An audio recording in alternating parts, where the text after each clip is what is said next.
उन्होंने कहा तुलसी यह तन खेत है, मन बच कर्म किसान, पाप पुण्य दो बीज है, बोए सो लोए निदान।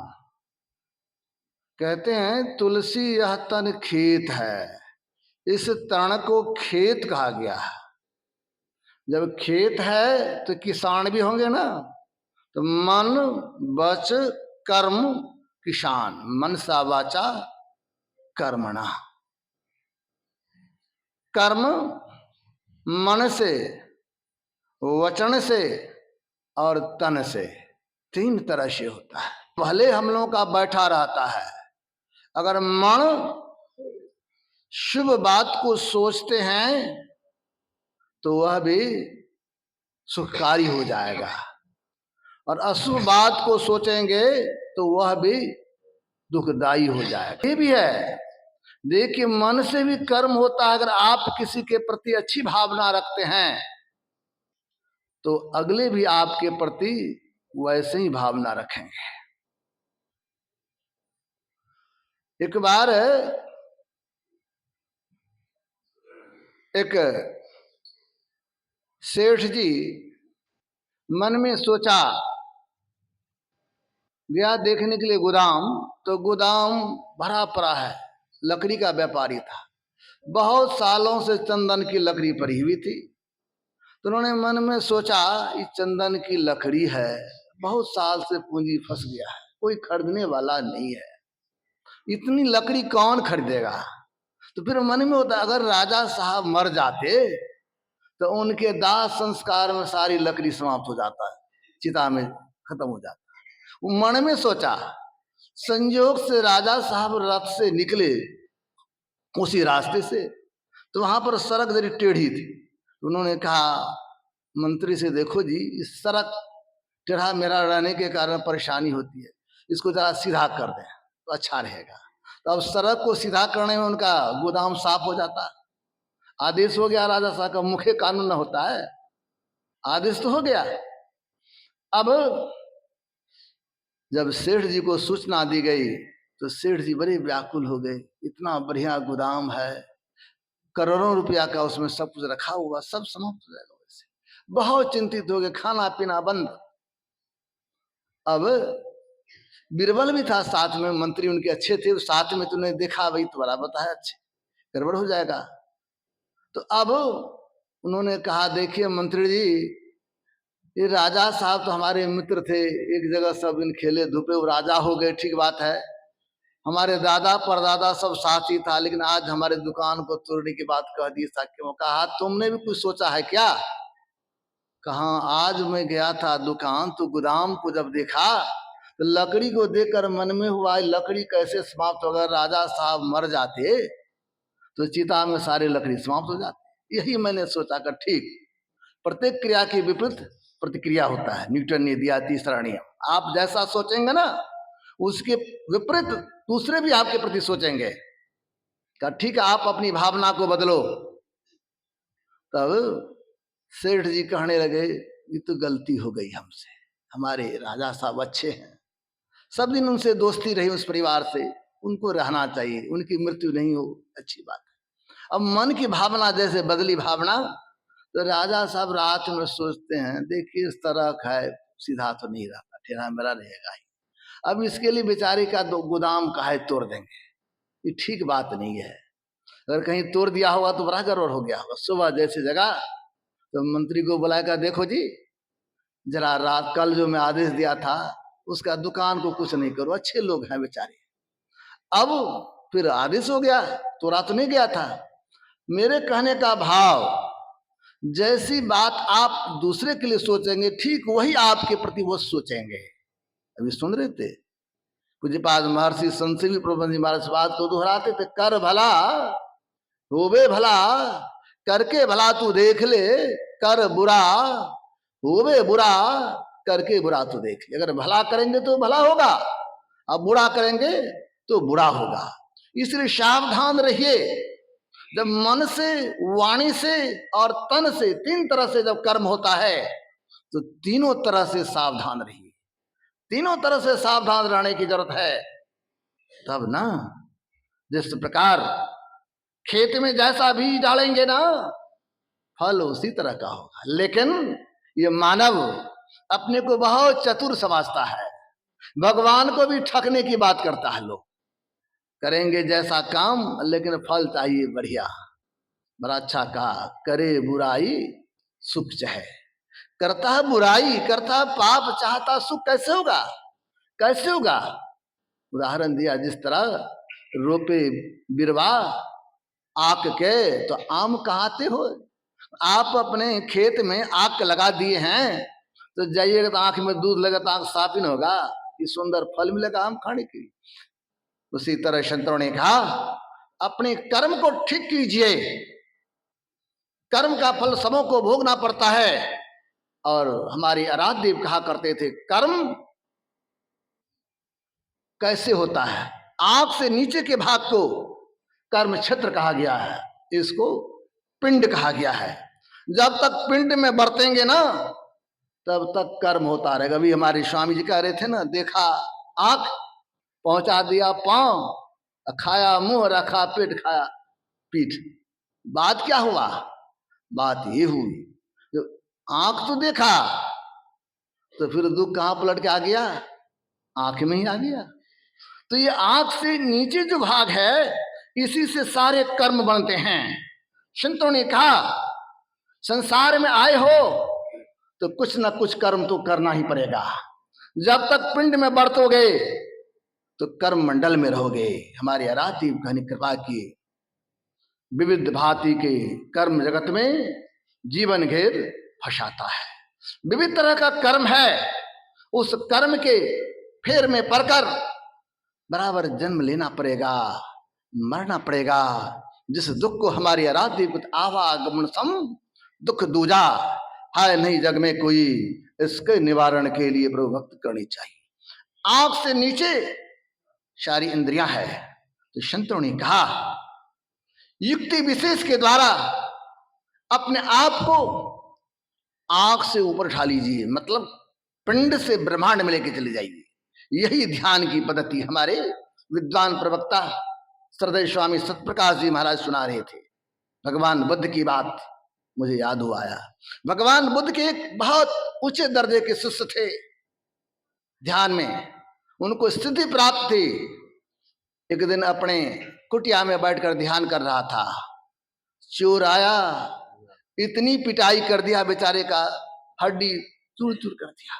कष्ट नहीं होता होगा, लेकिन उस समय ध्यान के मुद्रा में थे, चोट दर्द का अनुभव नहीं है। लेकिन जैसे पिंड से ब्रह्मांड से पिंड में आए चेतन धार जो इंद्रिया में जैसे बरती, तो कष्ट होने लगा, कराहने लगा।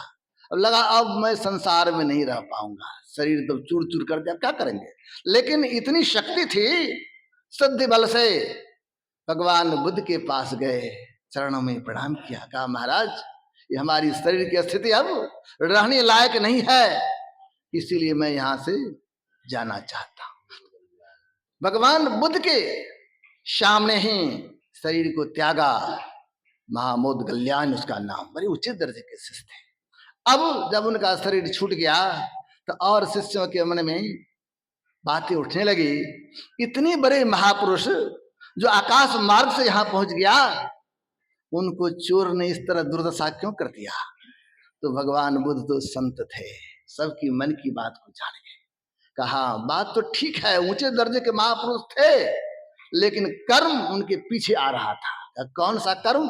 कहा कई जन्म पीछे की बात है, वे अपने माता पिता को कहाँ छोड़ दिया था? जंगल में छोड़ दिया था।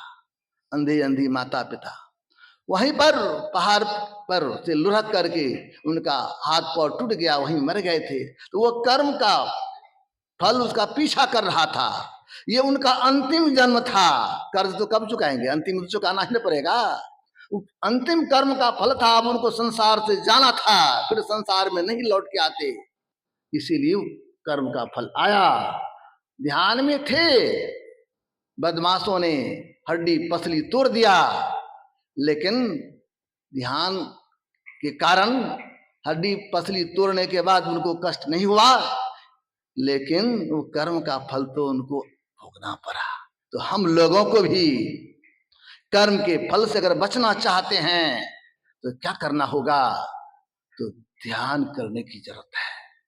ध्यान करें, अपने आप को पिंड से ब्रह्मांड में ले जाने की जो व्यवस्था है संतों ने जो दिया है, संत मत सत्संग की जो विशेषता है, अपने आप को पिंड से ब्रह्मांड में ले चलिए, ऐसी व्यवस्था करें जिसको ध्यान कहते हैं। शून्यगत मन को ध्यान कहते हैं। ये पिंड से ब्रह्मांड में कैसे अपने आप को ले चलेंगे? हमारे गुरुदेव ने बड़ा सरल शब्द में कहा, सबको समझने के लायक बात है। गुरु महाराज कहते अगर आप अपने आप को समेट कर ऊपर ले जाना चाहते हो, गुरु मंत्र जप, गुरु ध्यान कर, गुरु सेव कर, अति प्रीति कर, गुरु की आज्ञा मान प्यारे, कर सदा गुरु की कही। इसके लिए गुरु प्रदत्त मंत्र को जपिए। फिर ध्यान की बात सुन रहे थे, ध्यान कीजिए, जिसको बुद्ध धर्म में विपासना कहते हैं, उसको लोग प्रेक्षा ध्यान भी कहते हैं। प्रेक्षा ध्यान को हमारे गुरुदेव बिंदु ध्यान, दृष्टि योग की साधना कहते हैं, उसको कीजिए। जो बिंदु ध्यान करेंगे अपने आप को सिमटेंगे। जब सिमटा होगा तो बिंदु राह से निकल बहादुर, तब मंडल टपना होगा। बिंदु राह से अपने आप को पिंड से ब्रह्मांड में ले चलेंगे और वहीं पर शब्द भी सुनने को मिलेगा। उस शब्द के सहारे अपने अंतर में चलेंगे और अपने अंतर में चलकर सारे आवरणों से पार कर जाएंगे। सारे आवरणों से पार कर जाएंगे, तब फिर संसार में आने की बात नहीं होगी। तब अगर वैसी स्थिति में संसार में रहेंगे भी, तो सुन रहे थे आंख को अंत में उलट के आना पड़ा। अगर गलती से हमसे कोई कर्म पहले हो गया है तो ध्यान की अवस्था में रहेंगे, कर्म का फल रोग शोक बन के आएगा।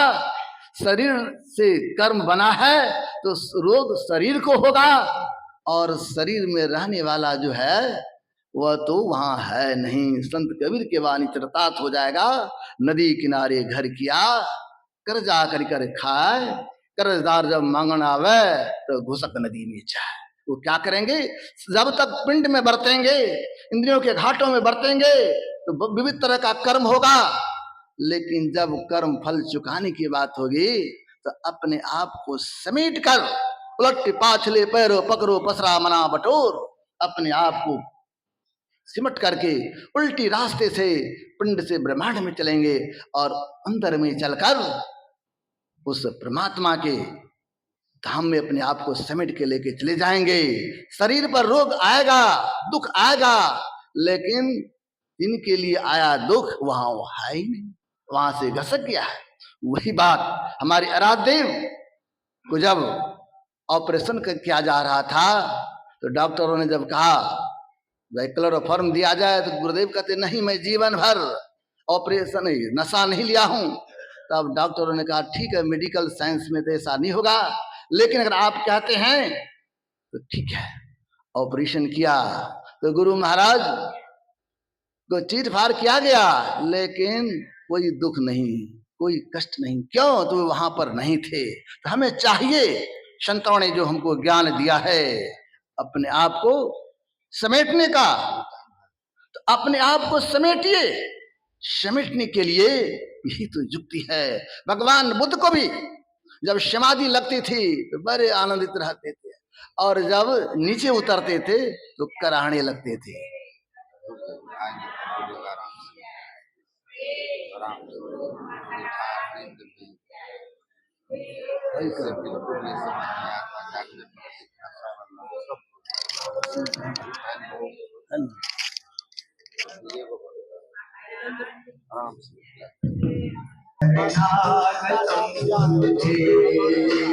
स्वागतम स्वागतम स्वागतम स्वागतम स्वागतम गुरुदेव शरणागतम।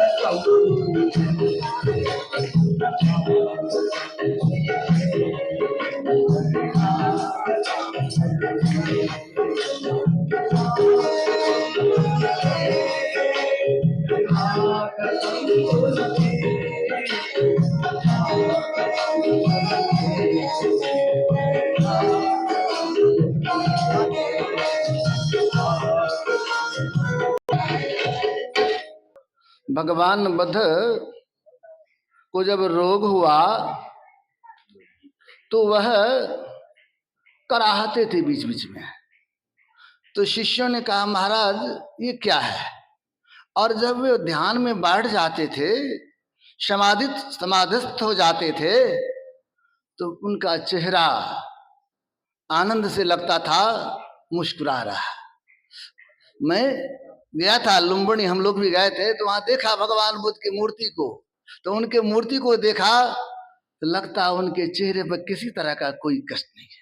ये जब समाधि की अवस्था में लोग रहते हैं ना, तो अपने आप को समेट कर इंद्रियों के घाटों से ऊपर उठा लेता है, तो कर्म का फल दुख बन के आता है शरीर पर, लेकिन उसका दुख सुख का प्रभाव उनको नहीं होता। जिस तरह हम लोग निष्ठानंद में चले जाते हैं, तब शरीर पर कोई रोग भी रहता है तो उस समय दुख लगता है, उस समय नहीं लगता। जब किसी को कोई रोग होता है, कराहने लगता है, तो डॉक्टर साहब क्या करते हैं, नींद की गोली दे देते हैं, नींद की इंजेक्शन दे देते हैं। क्यों?